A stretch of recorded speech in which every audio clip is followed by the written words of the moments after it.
Hi there. I'd like to welcome you to the first of what will hopefully be, Lord willing, a series of devotionals I'm going to offer during this strange coronavirus time. For our church family, for others who might find these on YouTube, welcome. I want to encourage you today. I was looking for something devotional on my bookshelves. Found a book called Emergency Rations, Surviving the Struggles of Life by Philip De Courcy.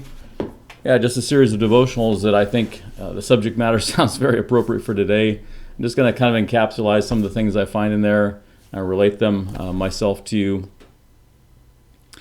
So facing hard times like we are, there's this temptation when we're in challenging situations to take things into our own hands. And sometimes we should take action on stuff, not denying that. But sometimes it's this balance between, do I take things into my own hands or do I simply trust in His sovereignty, in God's sovereignty? King David found himself in a situation very troubling for him as his son Absalom really took over the kingdom. David and those loyal to him fled the city of Jerusalem. And as they fled, one of the priests that was close to David particularly and others, they took the Ark of the Covenant with them. But David stopped and thought about this. And listen to what we find here in 2 Samuel chapter 15. Then the king, that's David, said to Zadok, "Carry the ark of God back into the city. If I find favor in the eyes of the Lord, He will bring me back and let me see both it and His dwelling place. But if He says, I have no pleasure in you, behold, here I am. Let Him do to me what seems good to Him." David decided to trust. And again, here we are. We're facing hard times.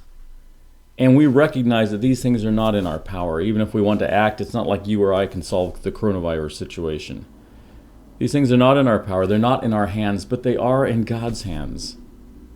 We are in His hands.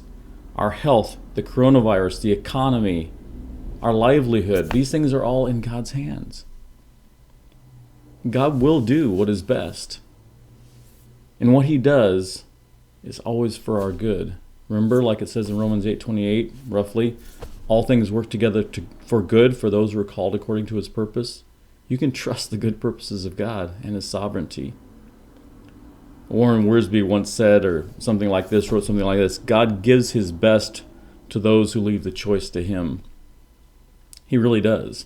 I hope you'll find that to be true more and more in these times and in times to come. May God reward you as you continue to walk with Him and seek Him. Till next time.